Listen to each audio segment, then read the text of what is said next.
പ്രിയപ്പെട്ട കുട്ടികളെ, 7ാം ക്ലാസ്സിലെ ഒന്നാമത്തെ ചാപ്റ്ററായ medieval India, social first chapter medieval India, അതിന്റെ പാർട്ട് 2 ആണ് നമ്മൾ ഇന്നിവിടെ ഡിസ്കസ് ചെയ്യുന്നത്.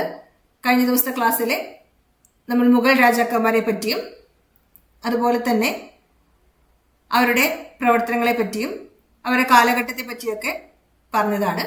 ഇന്ന് അതിലെ പ്രധാനപ്പെട്ട മുഗൾ റൂളറായിരുന്ന അക്ബറിനെ പറ്റിയാണ് നമ്മൾ ഇന്ന് ഡിസ്കസ് ചെയ്യുന്നത്. മുഗൾ രാജാവായ അക്ബറിന്റെ ഫിഗറാണ് നമ്മളിവിടെ കാണുന്നത്. ഇതിന്റെ കാലഘട്ടം 1556 മുതൽ 1605 വരെയാണ്. This is an obituary written by Jesuit priest Pere Jarrick after the death of Emperor Akbar 1605 CE. So Emperor Akbar, who shook the east, passed away. Akbar was indeed a great emperor, even while having great command over his subjects.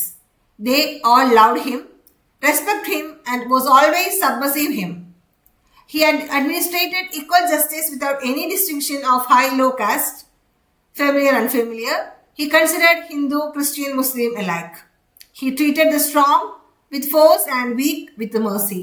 He was loved by all. ഈ ഒരു ഒബിട്രി നമുക്ക് എന്താണ് മനസ്സിലാവുന്നത്? അക്ബർ ഒരു powerful ആയിരുന്ന king ആയിരുന്നു.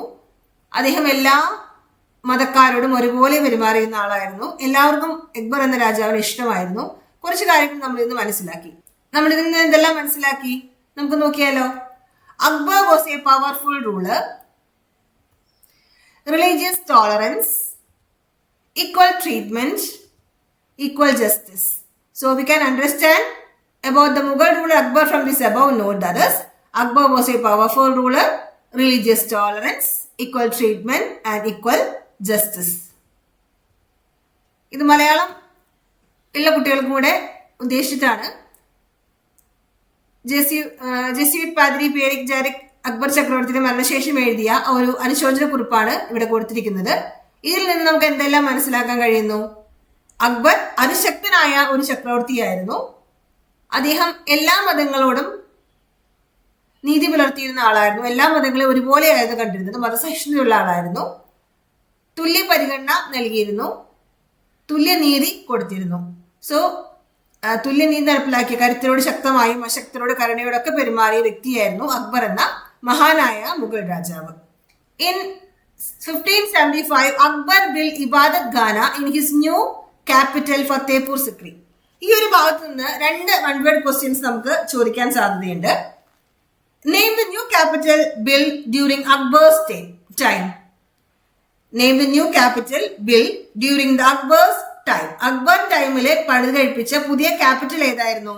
അതാണ് ഫത്തേപൂർ സിക്രി എന്ന് അറിയപ്പെടുന്നത്. അതുപോലെ തന്നെ name the new structure build in 1575. 1575 പണി കഴിപ്പിച്ച പുതിയ ഒരു നിർമ്മിതിയുടെ പേരെന്തായിരുന്നു? ദാറ്റ് ഈസ് ഇബാദത്ത് ഖാന. ഇതെല്ലാവരും ഓർത്തു വെക്കുക. ടെക്സ്റ്റ് ബുക്കിലുള്ള അതേ പേജാണ്. ഇത് നിങ്ങൾ ഓർത്ത് ടെക്സ്റ്റ് ബുക്കിൽ അണ്ടർലൈൻ ചെയ്തില്ല. ഇത് പരീക്ഷയ്ക്ക് ചോദിക്കുന്ന ചോദ്യങ്ങളാണ്. Akbar created Din i Ilahi in his visionary religion by combining the good assets of all religion. എല്ലാ മതങ്ങളുടെയും നല്ല ആശയങ്ങൾ ഉൾക്കൊള്ളിച്ചുകൊണ്ട് അദ്ദേഹം എന്ത് തുടങ്ങിയിട്ടുണ്ടായിരുന്നു? ദിൻ-ഇ-ലാഹി എന്ന ഒരു മതം ആരംഭിച്ചിട്ടുണ്ടായിരുന്നു. ഇൻ 1575 ഫത്തേപൂർ സിക്രിയിൽ അക്ബർ ഇബാദത്ത് ഖാന പണികഴിപ്പിച്ചു. ഇതെല്ലാവരും അണ്ടർലൈൻ ചെയ്തിടുക. അതുപോലെ തന്നെ എല്ലാ മതങ്ങളെയും നല്ല വശങ്ങൾ കോർത്തിണക്കി അക്ബർ രൂപം കൊടുത്ത ഒരു ദർശനമാണ് ദിൻ-ഇ-ലാഹി എന്ന് പറയുന്നത്. അപ്പോൾ അതിൽ നിന്നും ഒരു ചോദ്യം നമുക്ക് പ്രതീക്ഷിക്കാം. What does Din i Ilahi mean? Din i Ilahi is the philosophy formulated by Akbar by combining the good assets of all religion. എല്ലാ മതങ്ങളുടെയും നല്ല വശങ്ങൾ കോർത്തിണക്കിക്കൊണ്ട് അക്ബർ രൂപം കൊടുത്ത ദർശനമാണ് ദിൻ-ഇ-ലാഹി എന്ന് പറയുന്നത്. So Akbar created Din-i-Lahi's visionary religion by combining the good aspects of all religions. And peace to all or sul equal is one of the core vision of this Din-i-Lahi. Din-i-Lahiയുടെ കോർ വിഷൻ എന്ന് പറയുന്നത് എല്ലാവർക്കും സമാധാനം, സുൽ equal എന്നതാണ് ഈ ദർശനത്തിന്റെ കാതൽ എന്ന് പറയുന്നത്. എല്ലാവർക്കും സമാധാനം, സുൽ ഈക്വൽ. ഇത് നിങ്ങൾ എല്ലാവരും അണ്ടർലൈൻ ചെയ്തിട്ട് പരീക്ഷയ്ക്ക് ചോദിക്കും. എല്ലാ മതങ്ങളെയും നല്ല വശങ്ങൾ കോർത്തിണക്കി അക്ബർ രൂപം കൊടുത്ത ദർശനമാണ് ദിൻ-ഇ-ഇലാഹി. ഇതിന്റെ ദർശനത്തിന് കാതൽ എന്ന് പറയുന്നത് എല്ലാവർക്കും സമാധാനം അഥവാ സുൽ-ഇ-കുൽ എന്നുള്ളതാണ്. എല്ലാ ദർശനങ്ങളും മനുഷ്യന്റെ ക്ഷേമത്തിന് വേണ്ടിയുള്ളതാണ് എന്നുള്ള ആശയം വ്യക്തമാക്കുന്നു അദ്ദേഹത്തിന്റെ ലക്ഷ്യം. അതുപോലെ തന്നെ ജസിയ എന്ന മതനികുതി നിർത്തലാക്കിയത് ഭരണരംഗത്തും അക്ബർ സാക്ഷര നയം പിന്തുടർന്നു എന്നുള്ള തെളിവാണ്. അദ്ദേഹം എന്ത് ചെയ്തിട്ടുണ്ടായിരുന്നു? ജസിയ എന്ന് പറയുന്ന ഒരു റിലീജിയസ് ടാക്സ് മതനികുതി അദ്ദേഹം നിർത്തലാക്കി.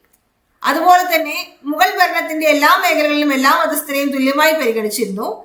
രാജാ ടോഡർമാൾ, രാജാ മാൻസിംഗ്, രാജാ ഭഗവൻദാസ്, ബീർബൽ എന്നിവ പ്രധാനപ്പെട്ട വ്യക്തികള് അക്ബർ ചക്രവർത്തിയുടെ രാജസദസ്സിൽ ഉണ്ടായിരുന്നു. ഉന്നത സ്ഥാനം വഹിച്ചിരുന്ന ആളുകളായിരുന്നു Raja ടോഡർമാൻ, Raja Mansingh, Raja ഭഗവൻദാസ് and Birbal.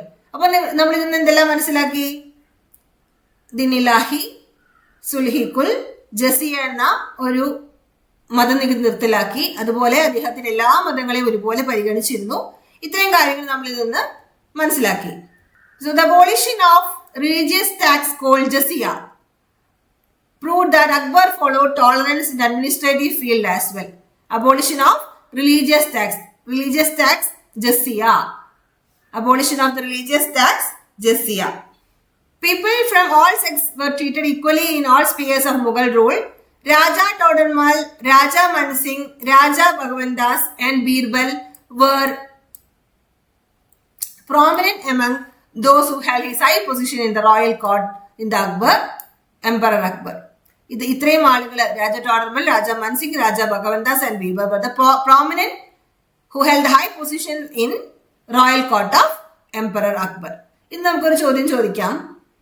What was Akbar's aim in building Ibadat Khana? So we already discussed that in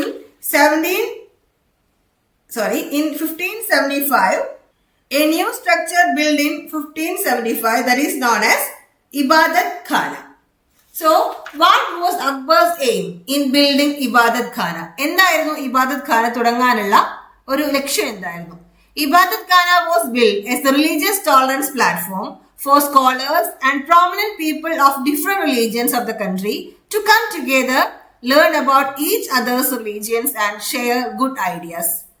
So Ibadat Khana was built the religious tolerance. This was built as the religious tolerance platform for scholars and prominent people of different religions of the country to come together and learn about each other's religions and share good ideas. The scholars, they discuss each other and they share their ideas, good ideas and about the religions and other share good ideas in this area. So that is known as Akbar built Ibadat Khana. Akbar ഇബാദത്ത് ഖാന പണി കഴിപ്പിച്ചത് ലക്ഷ്യം എന്തായിരുന്നു? കുറിപ്പ് തയ്യാറാക്കുക. നമ്മുടെ text ബുക്കിലുള്ള ചോദ്യമാണ്. നമുക്ക് എന്തായാലും ആൻസർ എഴുതാം.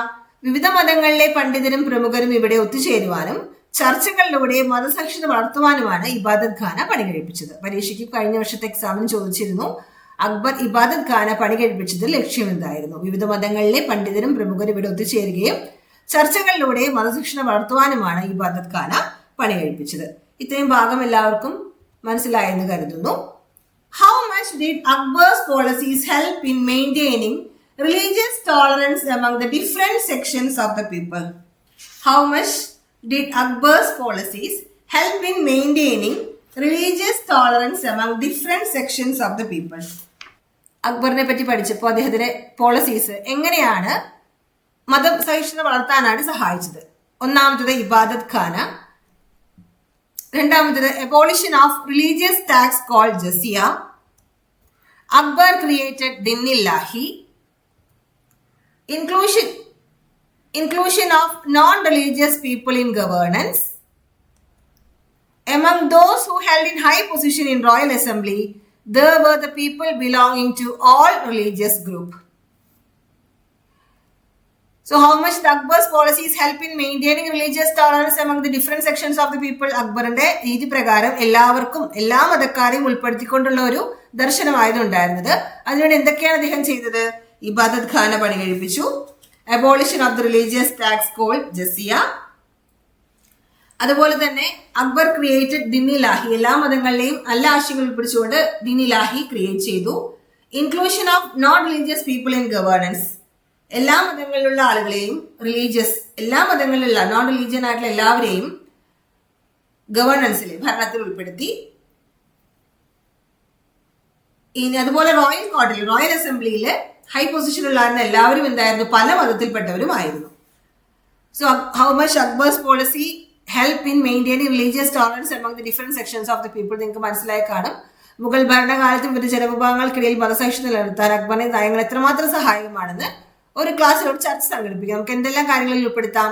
ഇബാദത്ത് ഖാന, ജസിയ നിർത്തലാക്കി, ഇതര മതസ്ഥരെ ഭരണത്തിൽ ഉൾപ്പെടുത്തി, ദിന്നില്ലാഹി സുൽ ഈ കുൽ ദർശനം, രാജസദസ്സിൽ ഉന്നസ്ഥാനം വഹിച്ചിരുന്നവരിൽ എല്ലാ മതവിഭാഗത്തിൽപ്പെട്ടവരും ഉണ്ടായിരുന്നു. ഇത്രയും പോയിന്റ്സ് ആണ് നമ്മൾ അതിൽ എഴുതേണ്ടത്. ക്ലാസ് എല്ലാവർക്കും ഇഷ്ടപ്പെട്ടു എന്ന് കരുതുന്നു. ക്ലാസ് ഇഷ്ടപ്പെട്ടാൽ ലൈക്ക് ചെയ്യുക അല്ലെങ്കിൽ ഡിസ്ലൈക്ക് ചെയ്യുക. ഈ ചാനൽ എല്ലാവരും സബ്സ്ക്രൈബ് ചെയ്യുക. ബെൽ ബട്ടൺ ക്ലിക്ക് ചെയ്താൽ മാത്രമാണ് ഞാനിടുന്ന വീഡിയോസ് നിങ്ങൾക്ക് അപ്പം തന്നെ നോട്ടിഫിക്കേഷനായി നിങ്ങൾക്ക് ലഭിക്കുകയുള്ളൂ.